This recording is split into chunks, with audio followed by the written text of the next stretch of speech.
Now for the news in detail. Britain's Prime Minister Boris Johnson has been moved to intensive care in a hospital after his coronavirus symptoms worsened. In the U.S., meanwhile, the number of deaths has surged by 1,150 to nearly 11,000. Globally, the death toll has reached nearly 75,000 with over 1.3 million infected cases. More on that now in this report.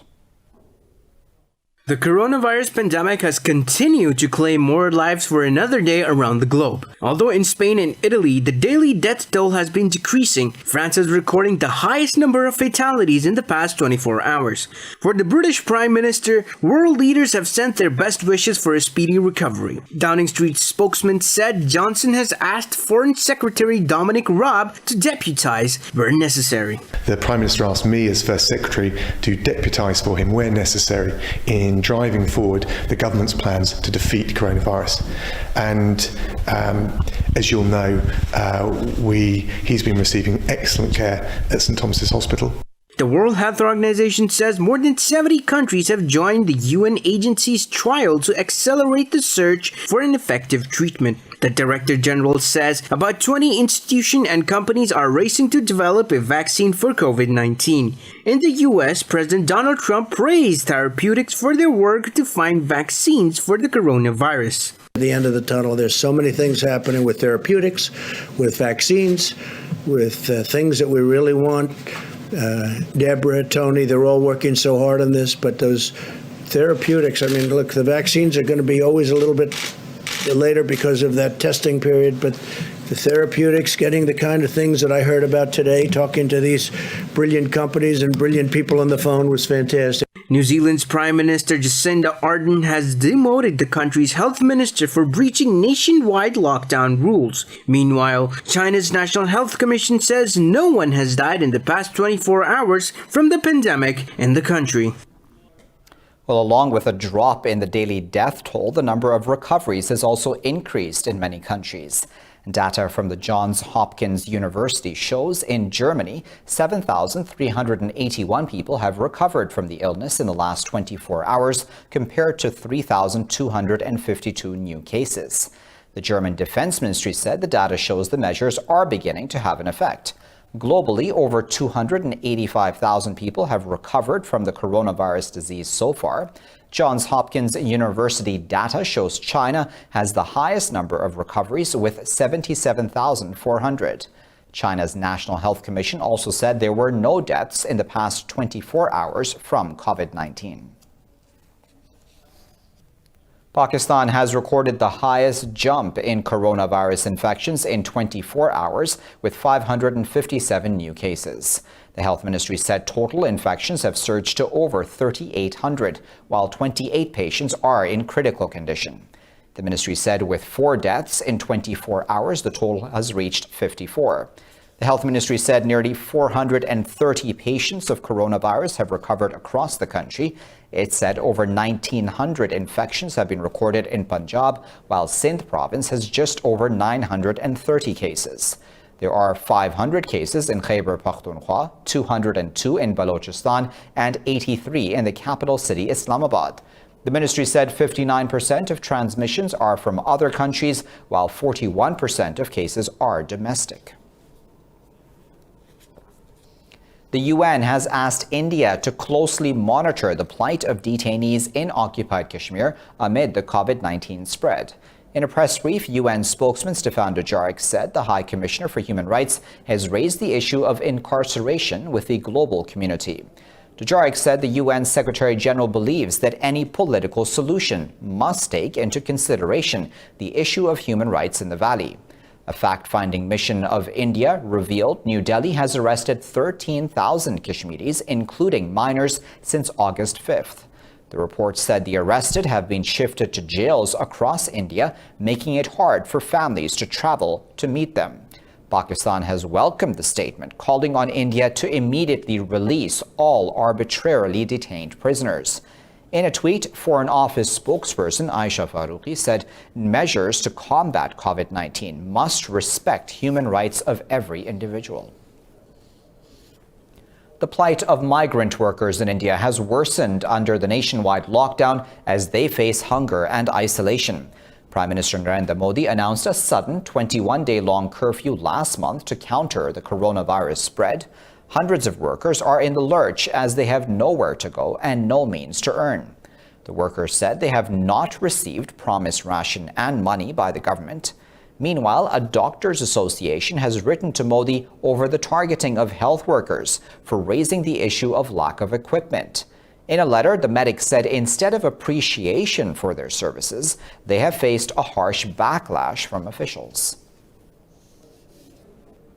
The Taliban have called off the prisoner release talks, accusing the Kabul administration of delaying the procedure under one pretext or another. In a statement, spokesman Sohail Shaheen said the Taliban team will not participate in futile meetings with relevant sides. Shaheen said Taliban's technical team was in Kabul to hold talks for the prisoner's release under the Doha Agreement. He said the team was sent to identify and verify prisoners to start the release process. Meanwhile, a member of Kabul's negotiation team has said the delay is due to the Taliban's demand for the release of 15 senior commanders involved in big attacks. Mateen Bek said the Taliban's demands show their stubbornness and are not acceptable as they will lead to an increase in violence in the country. The release of 5,000 Taliban prisoners is part of the deal signed between the U.S. and the Taliban in Doha on February 29th. Iranian President Hassan Rouhani has called on friendly countries to pressurize the U.S. to lift sanctions amid the COVID-19 pandemic. In a phone call with the French President Emmanuel Macron, Rouhani termed curbs as cruel and one-sided. Rouhani said Iran is facing more difficulty as compared to the world due to Washington's sanctions. He said the U.S. has not only violated international laws by imposing illegal sanctions on Iran, but has also breached WHO regulations amid a pandemic. Meanwhile, the French president called on Iran to respect the nuclear deal, saying it will help ease regional tensions. Macron hoped Iran would refrain from taking new measures contrary to the 2015 nuclear deal. Turkey says it has killed 9 militants of the Kurdistan Workers Party in northern Syria. The Defense Ministry says the fighters were killed during Operation Peace Spring and Euphrates Shield in the region. The ministry said 8 militants were killed during Operation Peace Spring, while the other ones in Euphrates Shield. It said Ankara will not stop the operations against militants in the region. Since 2016, Turkey has launched a trio of operations across its border into northern Syria. Ankara holds the fighter group responsible for the deaths of some 40,000 people in a 30-year conflict. The UN has accused the Syrian government and its allies of targeting civilian facilities in the northwestern region. Secretary General Antonio Guterres said an internal UN inquiry revealed the Syrian government attacked schools and health facilities. The report said all 5 attacks were carried out by aircraft using either guided munitions or barrel bombs dropped from rotary-wing aircraft. The inquiry also said it was probable that a May 2019 attack on a Palestinian refugee camp in Aleppo province was carried out by the armed Syrian opposition. The Board of Inquiry was tasked with examining 6 incidents in the Idlib de-escalation zone. Russia is a main powerful ally of the Syrian regime and provides it with extensive air power, including manned and unmanned aerial missions. The United States has designated a Russian white supremacist group as a terrorist organization. The Russian imperial movement is accused of training neo-Nazi militants in Western Europe to carry out bomb attacks. Secretary of State Mike Pompeo and his counterterrorism coordinator Nathan Sales announced the step, saying it illustrates how serious this administration takes the threat. This is the first time Washington has ever used the terrorist label against a white supremacist group. This allows authorities to seize the organization's assets in the U.S. and prohibits Americans from financial dealings with the group. The group's members cast themselves as Russian Orthodox nationalists who favor restoring the monarchy. They've also called for safeguarding the interests of ethnic Russians, Ukrainians, and Belarusians. Last November, the State Department in its report said ethnically driven terrorism had risen alarmingly in 2018, both worldwide and in the U.S. Somali and U.S. security forces have killed 8 alshabaab militants in the latest onslaught on the group in the southern region. The Somali Ministry of Information said no civilians were killed or wounded in the attack conducted by the National Army and U.S. Africa Command. The ministry said both forces are committed to fighting al-Shabaab terrorists in order to prevent the loss of innocent lives. The U.S. Africa Command largely targeted al-Shabaab figureheads based in southern and central Somalia, where the group still maintains a strong grip. Extremists have recently stepped up their attacks against African Union and Somali forces, especially in the capital, Mogadishu. I'll be back after this break with plenty more news. Stay tuned.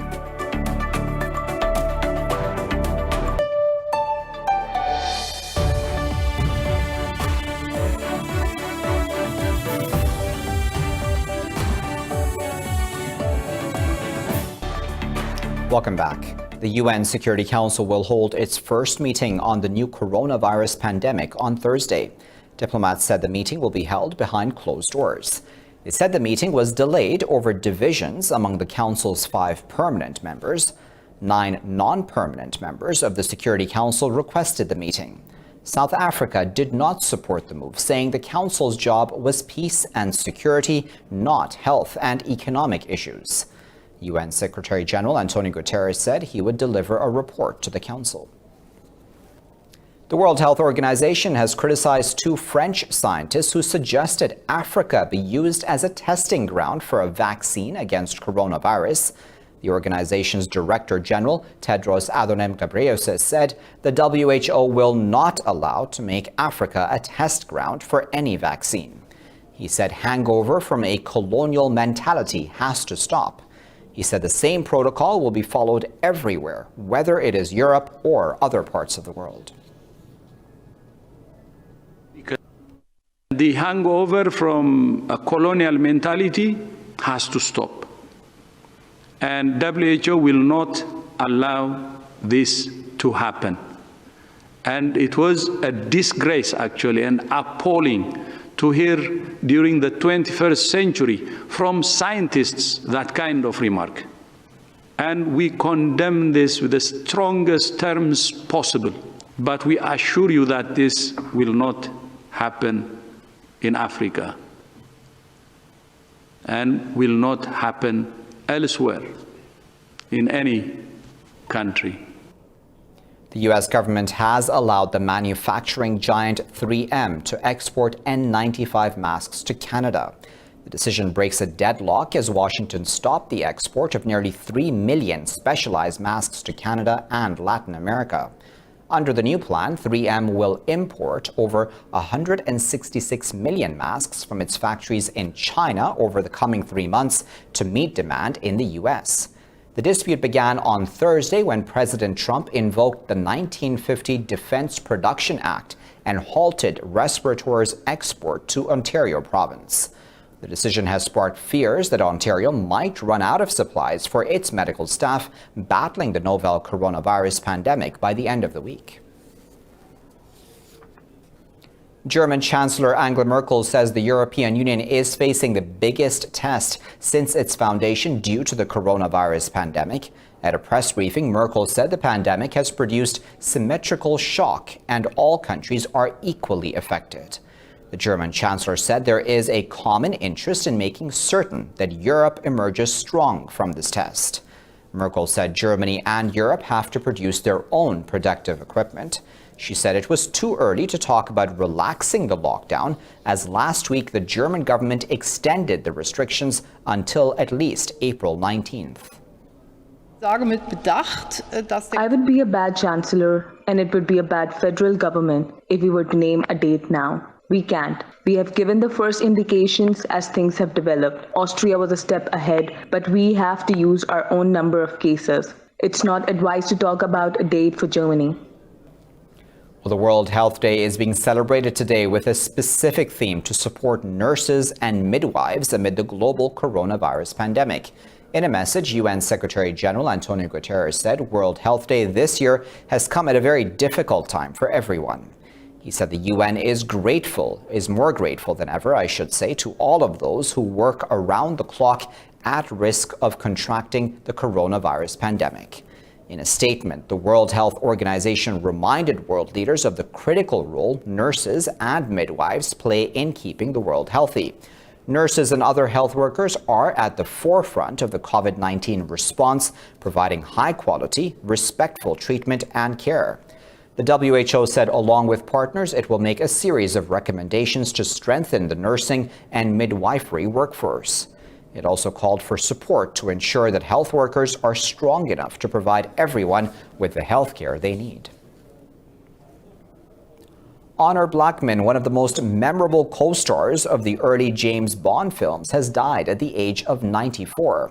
The actress shot to fame in her late 30s, I should say, after playing the legendary Bond girl in the 1964 movie Goldfinger, starring alongside Sean Connery. In a statement, Blackman's family announced her death, saying she died of natural causes at her home in Sussex. It said she possessed an extraordinary combination of beauty, brains, and physical prowess, along with her unique voice and a dedicated work ethic. Blackman also became well known in Britain for playing the character Cathy Gale in the popular 1960s TV spy series The Avengers. Film directors and actors around the world are paying tribute to the actress.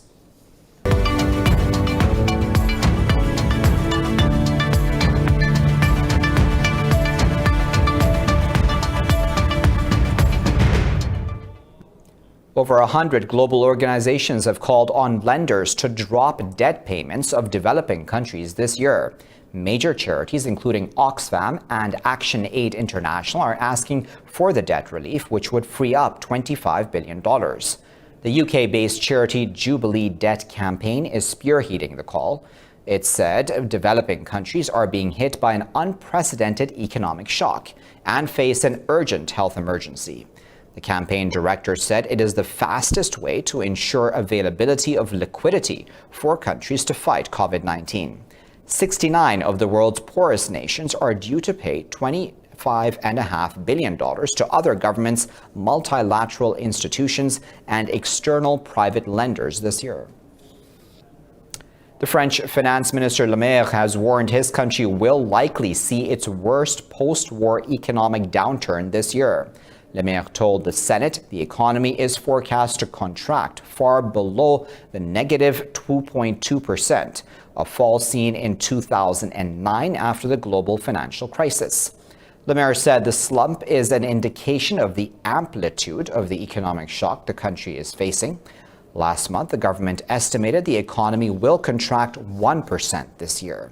The French Statistics Office, INSEE, says the lockdown has slashed overall economic activity by 35%. It estimates every month of the shutdown will cut annual GDP by 3 percentage points. European stock markets are trading higher over investors' hopes of a plateau in the coronavirus pandemic in the region. Frankfurt's DAX has gained over 3.5%. CAC 40 in Paris is trading over 3% higher. London's FTSE 100 is trading over 2% higher. Tour operator Carnival stocks jump over 26%, while cinema chain Cineworld stocks jumped over 21%. In Asia, Hong Kong's Hang Seng led the gains, closing over 2% higher. Nikkei 225 and Shanghai Composite is trading over 2% each. Seoul's Kospi closed over 1.5% higher as Samsung Electronics shares jumped over 1% after it announced its first quarter profit. Meanwhile, international benchmark Brent crude oil price is trading over 1% higher.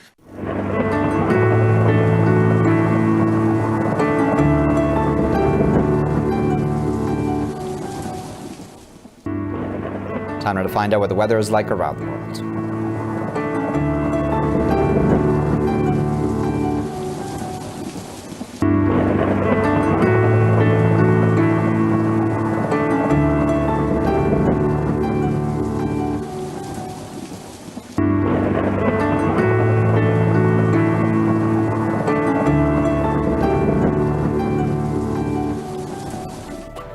For the latest on these and other stories, you can always follow us on our social media at indus.news. Thanks for watching this video.